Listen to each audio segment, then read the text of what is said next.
Hola, soy Fabi y vamos a completar el estudio del mobiliario de la antigüedad con Roma. Bueno, Roma, un vasto imperio, el más grande de Occidente, 10 siglos de civilización y expansión.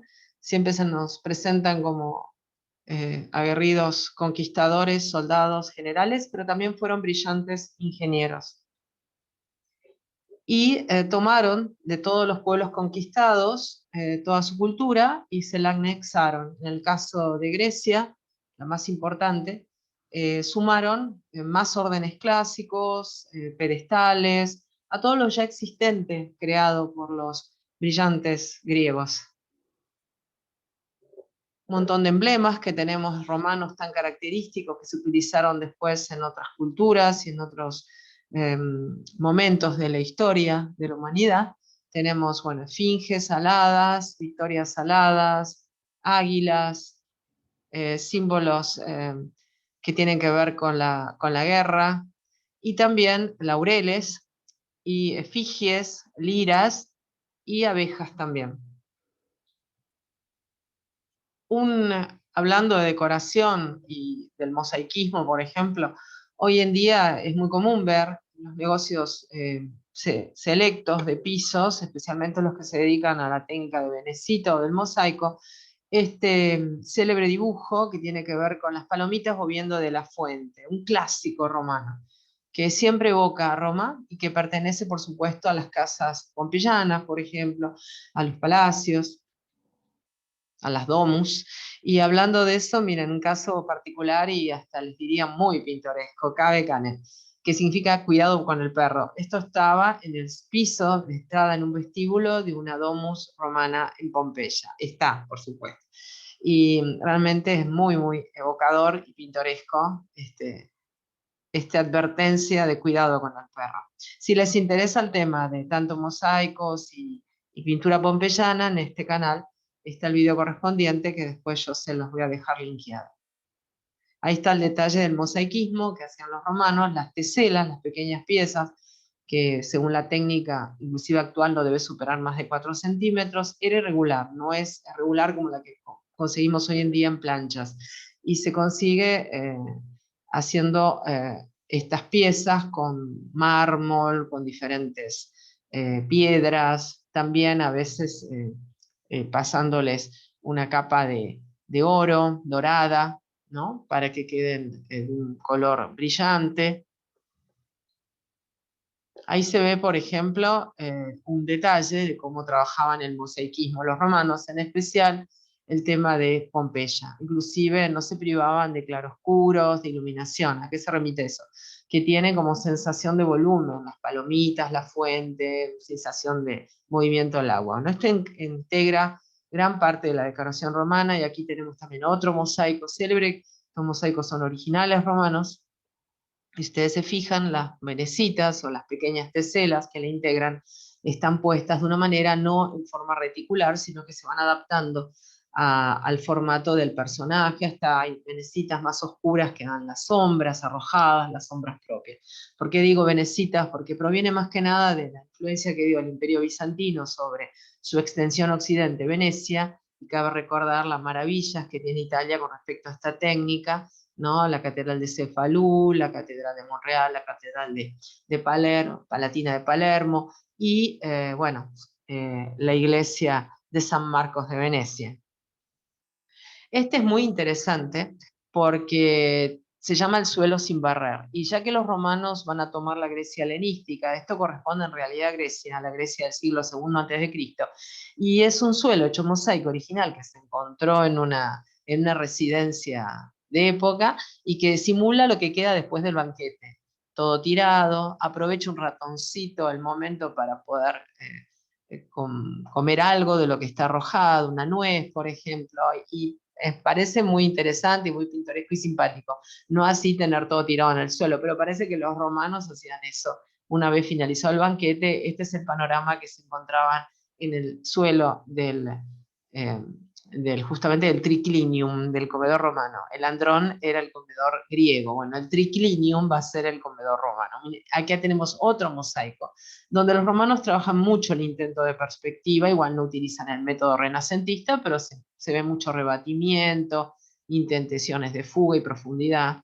Y bueno, ahí miren, todo tirado por el suelo, el gato está aprovechando el momento también, y recostados porque todo el Mediterráneo tiene su banquete en forma recostada, de ahí que habíamos visto la cline en Grecia, y yo dije la palabra triclinium. Bueno, triclinium viene de tres cline, traducido después al latín, que es lo que hablaban los romanos, que daban triclinium. Es el comedor romano, armado por tres cline o tres camas de banquete. En realidad los romanos van a usar no exactamente la cline, pero se van a recostar sobre camastros de banquete. Estas son las molduras grecorromanas, se le anexan más molduras a las que ya habíamos visto en Grecia, con aportes de otros pueblos, también influencias etruscas, porque Roma al principio fue de origen etrusco en cuanto a la parte cultural.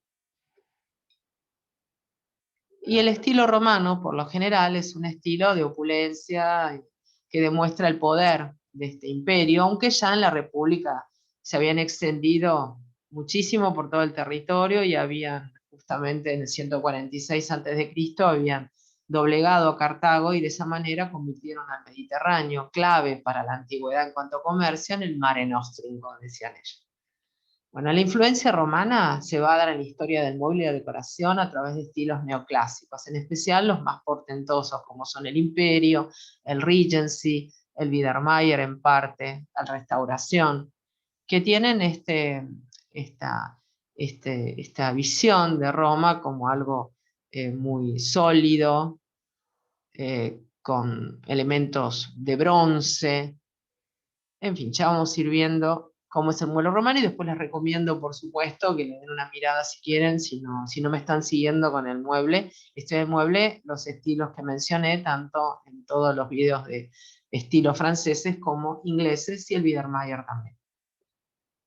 Una influencia, otra influencia romana se da también en el uso de banquetas, que vamos a conocer ahora cuál es el origen de la curul romana, la que tiene la doble arcatura, que yo ya lo mencioné en el estilo del Renacimiento, a través de la Savonarola y la dantesca, y también en los estilos que mencioné anteriormente, incluido el Imperio. El bronce negro y dorado para los apliques y adornos, y los trípodes.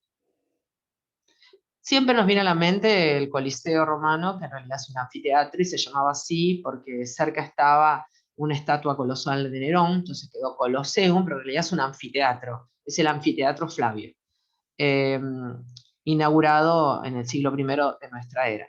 Y es evocador ver estos arcos bajo dintel, esta arquitectura magnífica al servicio, vieron, de ensalzar el imperio con esta célebre frase pan y circo, ¿no? Donde al pueblo se le daba este tipo de espectáculos.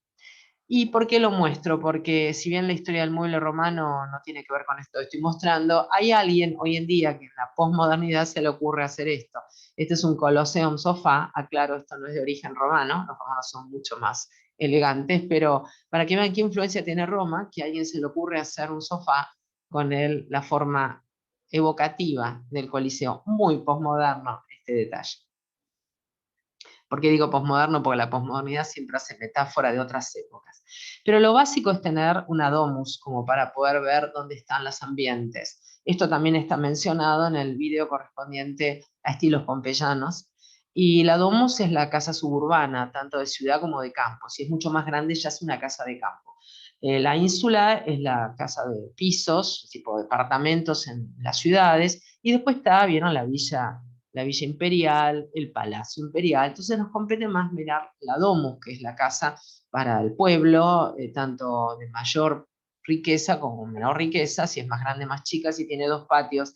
Y esta es la clásica domus a la romana, que tiene el atrio solamente. Ven el pozo aire y luz, está, ahí se ve en el techo, ¿no? Es donde declina, el declive de las pendientes del techo de tejas romanas, está lo que se llama el compluvium, y abajo va a estar el impluvium, que es un receptáculo de agua de lluvia. El tablinum, Y el tablinum, que tiene que ver, que vemos ahí en el plano, con el despacho del pater familias o el escritorio, y se va a ubicar también el comedor, el triclinium, pero cuando anexen, miren, cuando anexen la casa griega, después de la conquista de toda la zona griega, van a anexar el patio griego, como vimos en el video anterior de Grecia, que va a tener un peristilo, un patio columnado.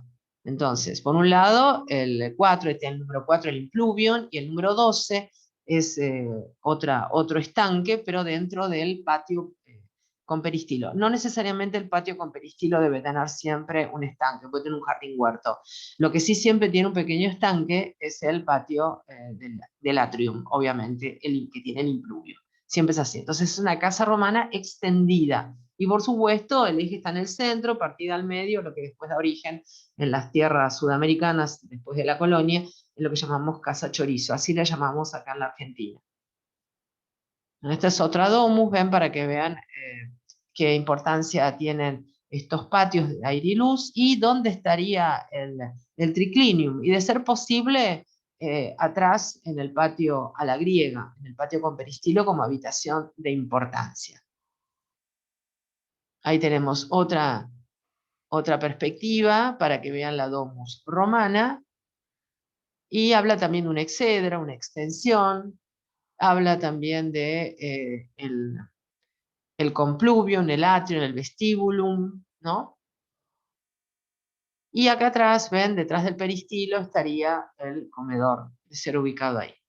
Otra más, muy grande, en este caso. Y el comedor, aquí está ubicado, ven, en el 5, acá, ven, se los voy a señalar con un color. Aquí sería, aquí está ubicado, ven, el triclinium. ¿Mm? Es la habitación importante. A diferencia de Grecia, en Grecia solo podían participar los varones de la casa, al margen de que hubiera asistentes femeninas que no eran precisamente las dueñas de casa o las integrantes de la familia. Había músicas, también prostitutas. Las músicas en aquellos tiempos griegos eran prostitutas también. Había varias clases de prostitución.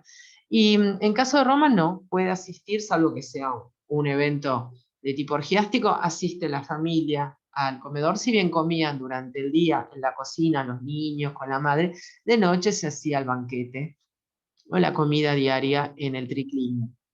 Aquí tenemos una domus pompeyana, el correspondiente patio con peristilo.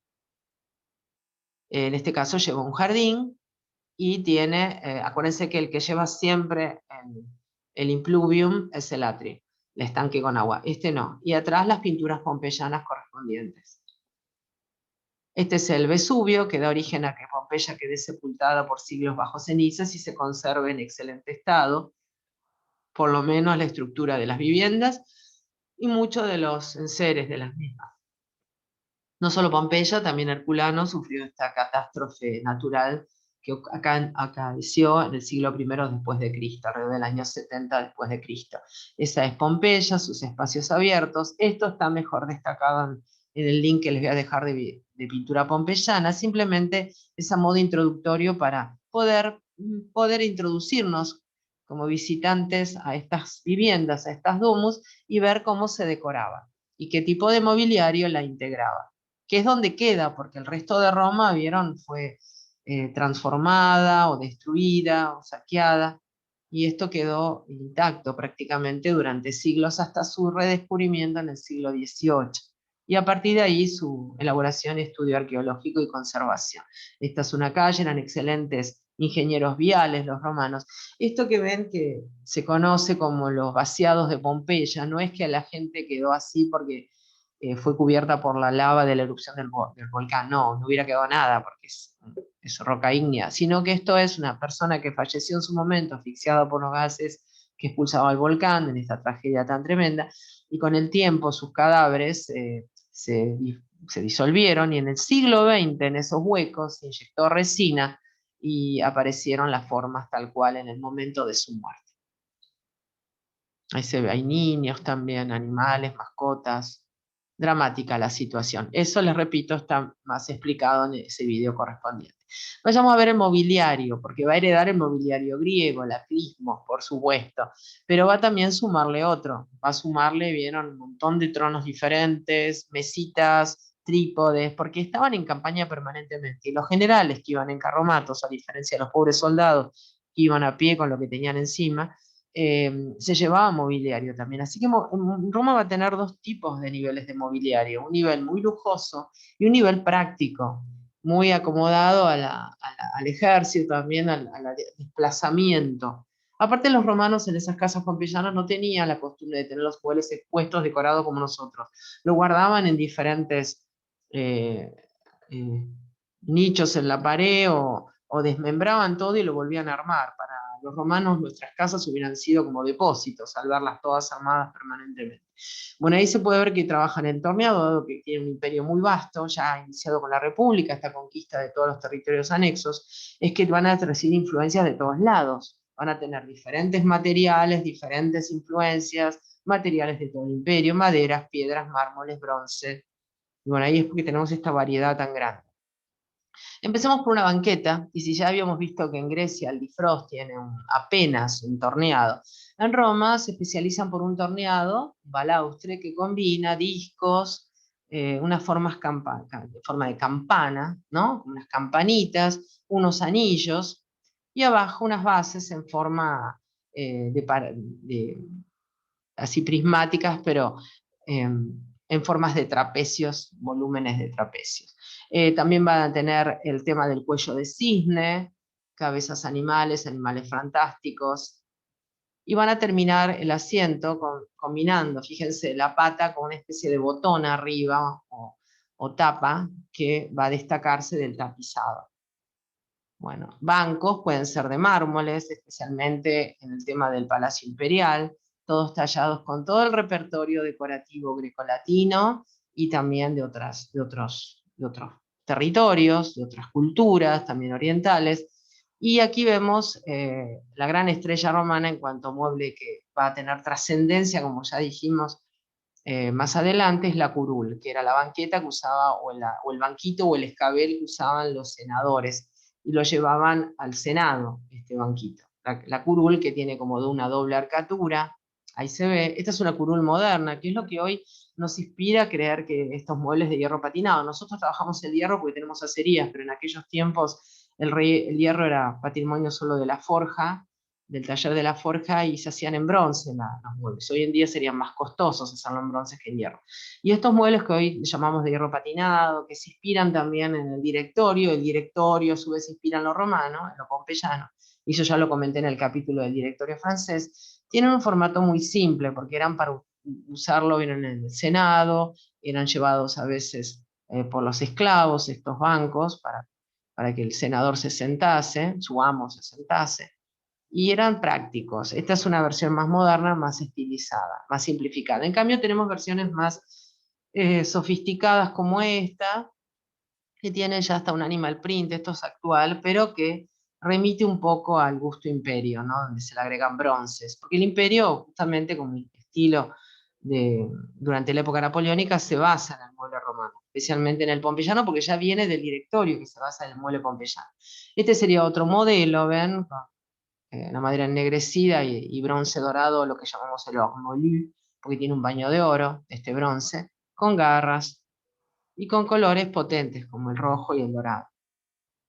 También se ve en estos catálogos vintage de fines del siglo XIX, como dice acá, 5 lindas, elegantes sillas romanas.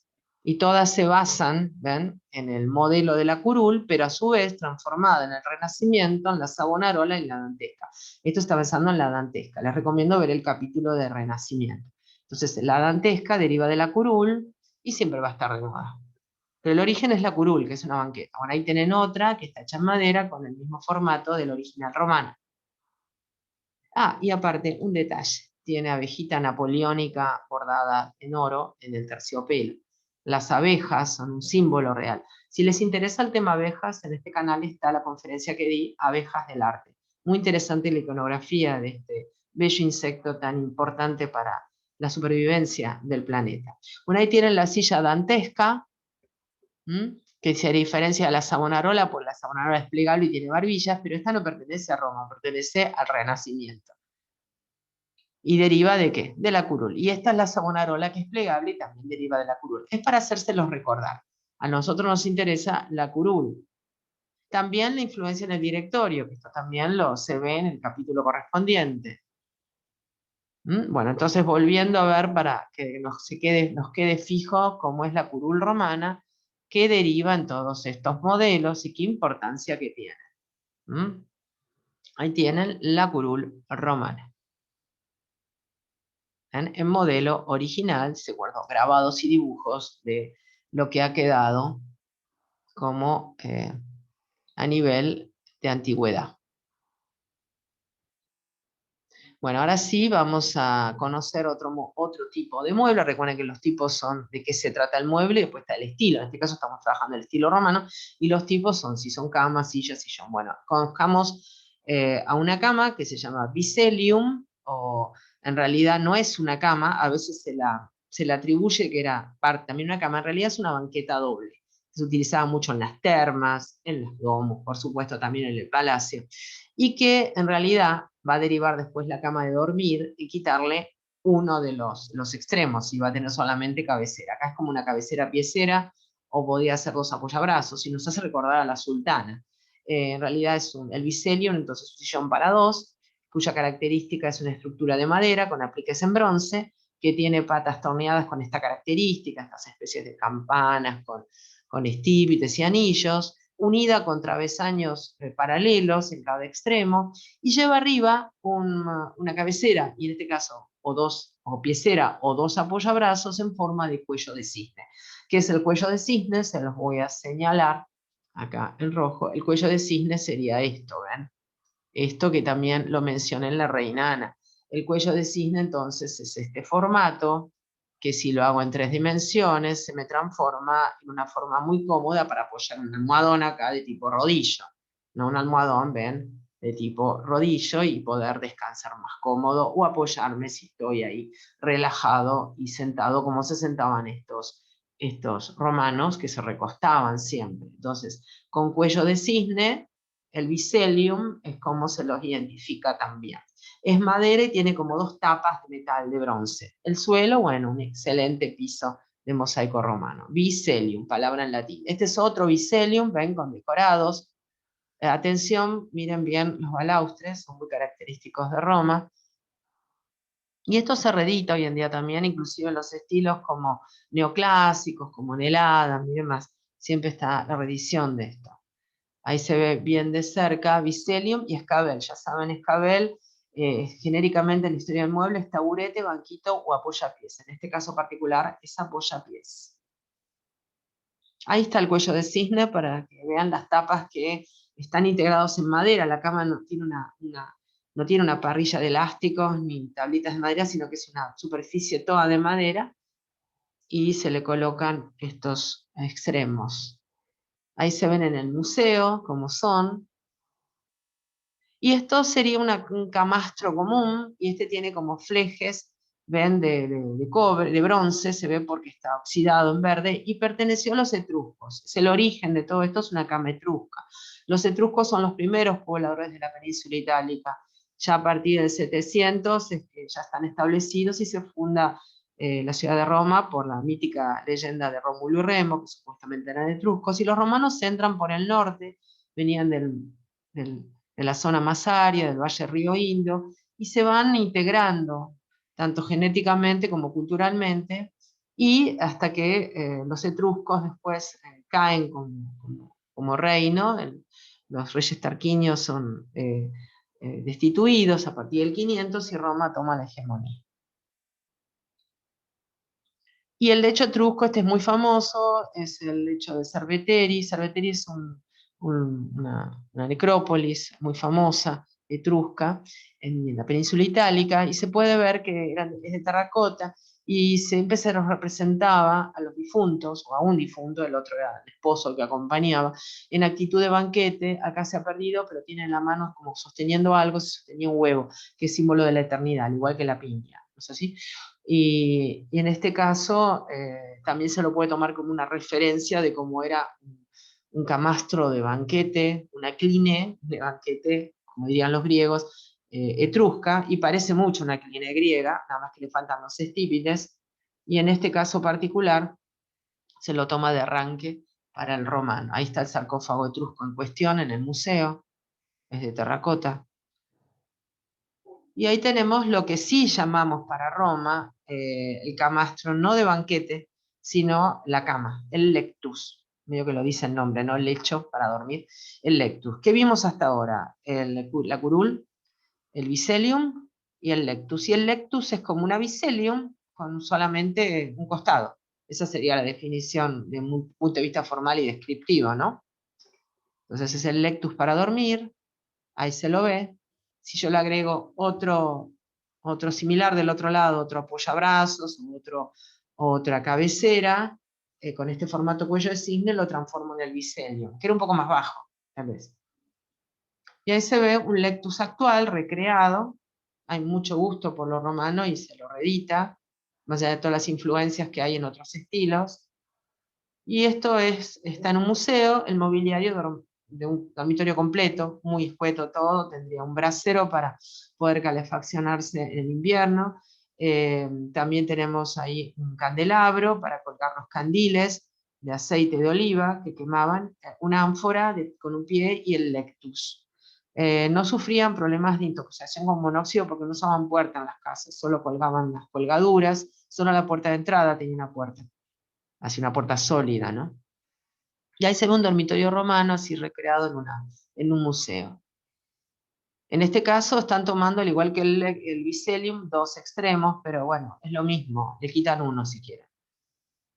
El lararium es otro muy importante elemento romano de mobiliario, que es un armarito con forma de templo, vieron, con un frontis arriba, que guardaba los lares del hogar, las estatuillas de los antepasados, a los cuales ellos oraban pidiéndoles todos sus rezos. Entonces hablamos del lararium por los lares, y el que pudiera tener una habitación armaba toda una habitación lararium, pero el que no tenía directamente colocaba este armario, y si no, un estante, lo más económico. No se guardaba la ropa en armarios como uno lo concibe, aparte la palabra armario viene de arma. Yo lo presenté cuando estuvimos viendo los estilos del Luis XIII, del Luis XIV, pero en realidad acá es para guardar estos estatuillas, ¿no?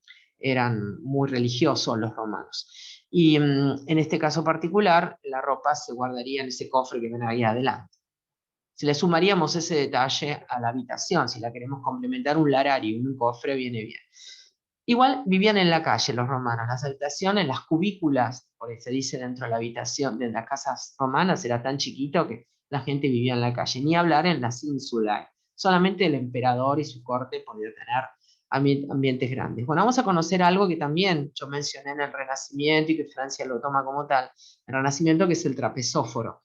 El trapezóforo es el escritorio del emperador, es de mármol, tiene dos montantes laterales, esas dos placas, y está con forma de animales fantásticos, tiene una tapa, el cartibulum, la tapa, toda en mármol, y cuando los franceses en el Renacimiento, buscando ideas de la antigüedad, toman esta mesa, se distinguen del resto de los renacimientos de Europa, los fiadores de los españoles, de los torneos de los italianos, de los bulbos de melón del Tudor, se distinguen porque copian directamente el trapezóforo romano y lo hacen de madera y le agregan un travesaño. Si es de mármol no le hace falta. Así que el cartibulum, en realidad, y el trapezóforo, lo que llamamos vulgarmente la mensa romana, es el pie inicial para dar las mesas del Renacimiento francés.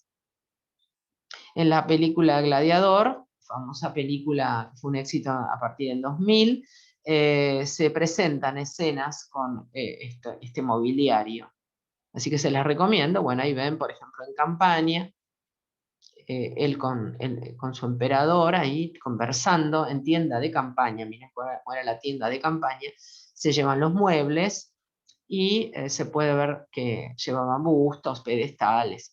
Algo que le va a encantar a Adam, el diseñador del siglo XVIII inglés, son toda esta estética de pedestales a la romana. Y otra escena de la película donde se ve un estrafalario trono, con el águila. Son muy variados los tronos romanos. Y este creo que fue recreado especialmente para el film. En cambio, acá tenemos tronos de archivo, tronos con esfinges egipcias, perdón, con esfinges griegas, porque tienen pechos, alas y están sedentes. Las egipcias son recostadas y sin alas, y solo animal con cabeza humana. En este caso es de mármol, es mucha variedad, así como tienen tanta variedad de conquista, tienen variedad de tronos. Otro, muy común, este se ve mucho en los libros de historia del mueble, cilíndrico, con frisos y motivos animales. Y este es el atrio que comentábamos recién con el, voy a señalar cuál es el compluvium. Miren, este, vamos a anotar acá con el color. Este es el compluvium, ven, este de acá arriba, y este de acá abajo es el impluvium. Suena, ¿no? Como agua de lluvia que se recolecta y agua de lluvia que cae por acá y cae acá en la cisterna. Se utilizaba para tareas domésticas porque el agua pura se obtenía de las fuentes que estaban en toda la ciudad y que venían a través de los acueductos de fuentes naturales y limpias. Los romanos tenían un gran consumo hídrico y una gran tecnología hidráulica también. Bueno, esta entonces es la casa, como verán no hay muebles en vista, después se le van, si bien es el vestíbulo, después ellos equipan todo esto cuando es necesario. Igual estos son grabados. Y ahí se vamos al triclinium, que es el comedor. Ya conocimos el andrón, disponemos de tres clines, bueno, lo mismo, disponemos de tres clines, quedó en latín triclinium. Le colocamos mesitas adelante y usamos tal vez similares a lo que vimos del lectus, pero no necesariamente porque los romanos improvisaban camas. Esto, ven, ahí tienen, por ejemplo, un cubiculum, que es la habitación. Y están usando el lectus, pero con el formato de un Vicelium, ¿no?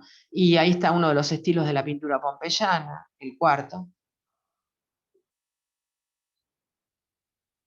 Y aquí vemos, ven, el cubiculum, otro cubiculum más, donde el lectus podría estar más acertado, tiene una sola cabecera.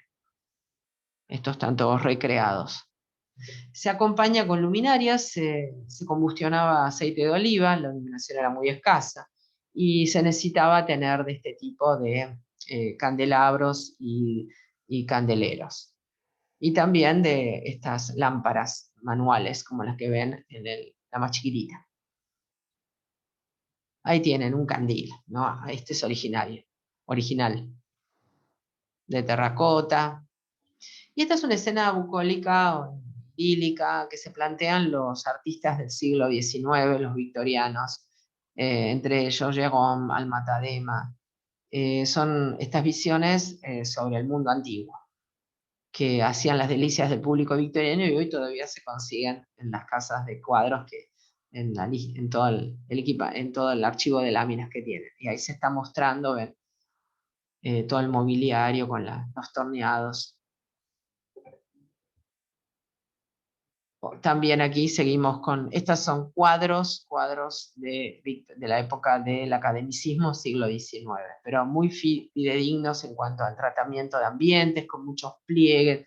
Esto es lo acertado, taraceas de mármol. Este también, este pertenece a otro artista del siglo XIX, y se puede ver entre tanta sensualidad a la chica enroscada en tantos telas, porque solían cubrir todos los muebles con telas, más la novia y el novio romano. Y bueno, estas evocaciones hermosas, les repito, estos pintores como Sir Lawrence Alma-Tadema, Jean-Léon Gérôme, que muestran acá la terma, ¿no? Y cómo el Vicelium se usaba muchísimo en la terma. Esto es un mosaico romano que nos muestra a una chica en dos piezas, miren qué modernos los romanos, con una sombrillita en la mano, y con lo que indica que los romanos iban a divertirse en la terma con estos atuendos, y también por ahí veraneaban en la playa con estos atuendos. Si les interesa, en este canal está Playas del Arte, y menciono esto más extensamente. Estos son mosaicos, pero son de las casas que estamos viendo.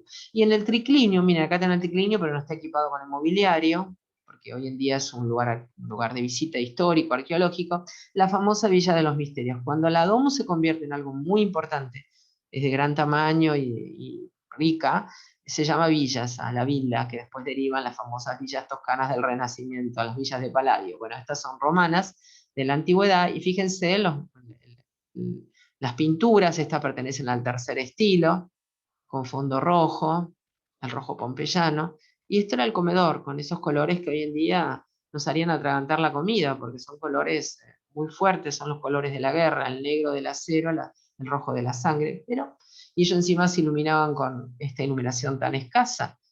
Bueno, esto está explicado bien en pintura pompeyana. También están los pisos, fíjense qué hermosos pisos de mosaicos que describían la actividad del dueño de casa, a qué se dedicaba. Algunos están dedicados inclusive a los animales del Coliseo, y están hechas con la técnica de la venecita original. Bueno, nuevamente el trapezóforo como mesa de escritorio, no confundir con que comían sobre eso, no comían sobre esto, ni siquiera en madera en la cocina. En la cocina comerían sobre una madera con unos caballetes. Cuando comen, comen así. Y fíjense cómo en esta recreación se ve que está todo cubierto de tela, así que no vale la pena ni siquiera colocar un mueble torneado abajo porque no se va a ver. El trípode que ven en primer plano es con patas de fauno y con travesaños, y comían de una manera, diríamos, bastante complicada, incómodo para digerir, pero comían cosas que se podían agarrar con la mano. Y ahí vieron cómo quedaba el suelo después. Otra imagen así hipotética de cómo sería un banquete más. Y cómo se distribuye abajo, se ve en el planito chiquito, se distribuían los comensales. Les recomiendo ver una película, una serie muy buena de la década del 70 de la BBC que está en línea, que nunca perdió vigencia, Yo Claudia. Y ahí se puede ver mucho de esto, de estas costumbres, más allá de todas las series nuevas que hay.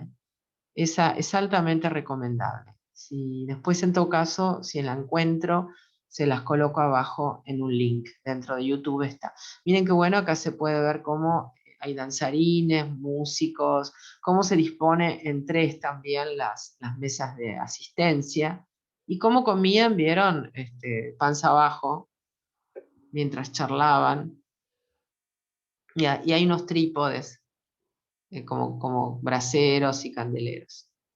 Otra más, inclusive tenían de verano en las casas pompeyanas, se llega a ver hechos en mampostería o en mármol, que pueden resistir la intemperie, y después lo cubrían con tela al momento de ser utilizados. Así como un jardín de verano, ¿no? Un comedor de verano. Más, donde acá lo que vemos es justamente, está dispuesto a los lectus, ¿no? Los lectus que vimos para el dormitorio. El Vicelium tendría dos de estos, ¿se acuerdan? Cabecera y piecera. Lectus para el banquete. ¿No? Y esto ven que es actual, es el concepto actual, como podemos apropiarnos de esto, de un proyecto de un comedor de verano en un deck. Miren qué interesante, si no me digan que no tiene que ver con los romanos. Les falta la fuente a los romanos, pero los romanos eran expertos en agua también, así que puede ser que haya una alusión a eso también. Tenían termas, tenían baños públicos, tenían un consumo de agua en Roma de 1 millón de litros por día. Entraban con más de 7 acueductos a Roma. Bueno, estos son los trípodes que tanto utiliza el ejército, plegables, como los utiliza el emperador en su palacio. Pueden ser de mármol, con estas patas de animal, de león, y una tapa de mármol, travesaños, otros con patas de fauna estilizadas, otros con pilares en forma de estípite y cabezas de león, garras de león, una especie de ánfora en el centro con una fuente. Podían servir para muchos usos. Que es muy pornográfico, diríamos, está en Pompeya, el trípode con faunos. Faunos son estos personajes mitológicos, mitad cabra, mitad humanos, que solían acosar a las niñas, a las ninfas en el bosque, de ahí esta alusión sexual tan potente. Y es un brasero, se le colocan carbones arriba para combustionar y poder calefaccionar, porque dicen que eran muy frías las habitaciones en Pompeya en invierno. En verano muy caluroso, y en invierno muy frío, al igual que, bueno, diferente del imperio. Así que este es un famoso modelo de trípode. los trípodes se afianzan mejor en el suelo. Y ven que derivan estos modelos imperio, derivan de estos trípodes. Esto es un modelo imperio, madera de caoba con bronces, tiene flejes, se pliega levantando la tapa de arriba. Y es original romano, ven, ahí se ve el color del óxido verde del cobre. Y se puede ver aquí algunos pegasos y animales mitológicos. También aparece en todos los libros de historia del mueble, es original, es un brasero y tiene esfinges griegas. Pueden ser entonces braseros, mesitas, mesitas auxiliares. Está muy deteriorado, pero es original. Y habíamos visto que el único mueble que se conserva de Grecia es un trípode también. Y es un trípode que aparentemente podría sostener una ánfora. Seguramente la ánfora se rompió con el tiempo, pero la han reconstituido en esta exposición. Otra vez en los faunos. Estos son los rostros de los romanos, más allá de la pintura pompeyana, que tiene 4 estilos.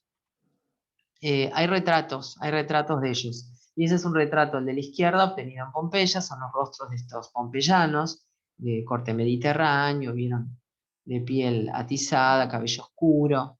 La mujer es la moda de los rulitos. Y el retrato del Fayum pertenece al Fayum, que es la provincia egipcia. Una vez que anexan Egipto en el 31 a.C., la convierten en provincia del imperio. Y ahí el nombre Fayum. Y estos son retratos funerarios. Siguieron con la costumbre de las momias, los romanos también, pero en vez de colocar máscaras como hacían los egipcios, se le colocaba el retrato del difunto. De ahí que están siempre tristes, porque ya lo hacían con anticipación. Y qué realistas son los romanos, ¿no?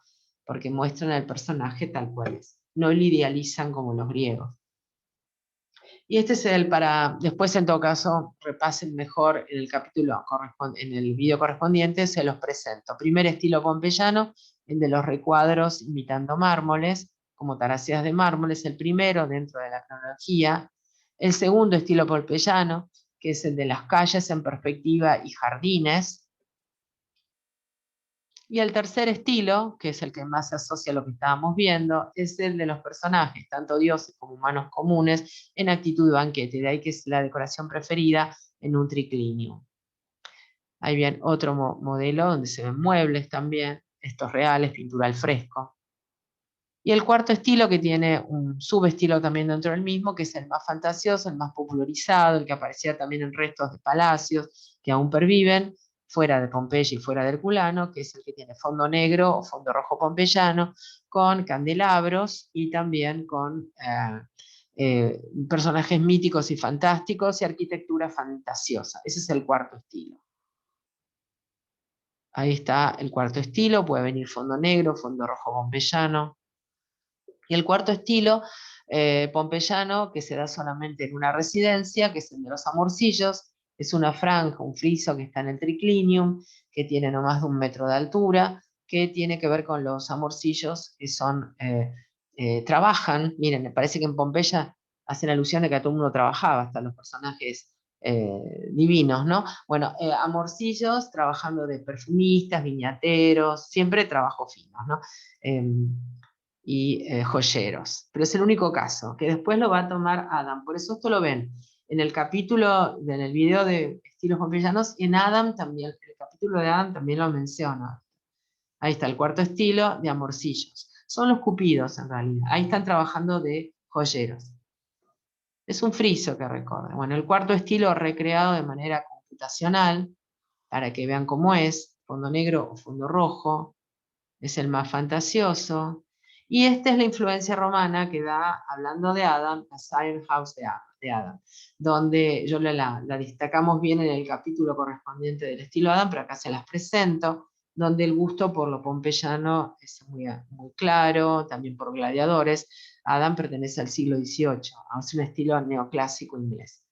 Este es el salón, un salón central que tiene la célebre residencia Science House. El anteroom, hermoso. El piso es toda una argamasa coloreada, como si diríamos hoy en día un cemento alisado artístico. Es una argamasa coloreada, no es mármol, es espectacular como está hecha. pero es estilo Adam.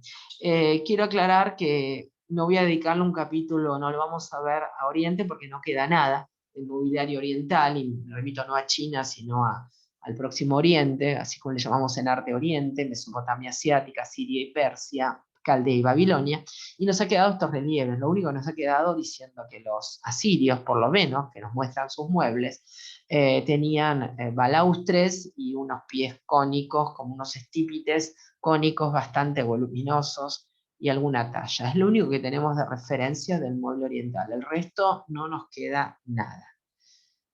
Así que bueno, no tengo mucho para mostrarles, por eso se los incluí acá, ya que los romanos seguramente tomaron algunos muebles asirios que quedaban por ahí, pero bueno, ya Siria no era imperio cuando los romanos conquistan la región, no, pero obtienen alguna influencia. Bueno, los estilos pompeyanos se los dejo linkeado abajo para que lo vean y en detalle.